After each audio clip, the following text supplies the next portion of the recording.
How to use Dynamic Island on iPhone.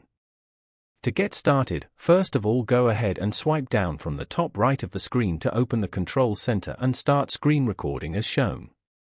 You will see a red icon on the top middle showing the screen recorder is running.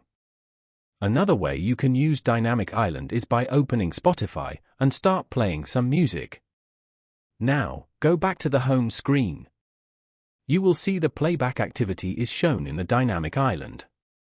To interact with it, long press on the Dynamic Island.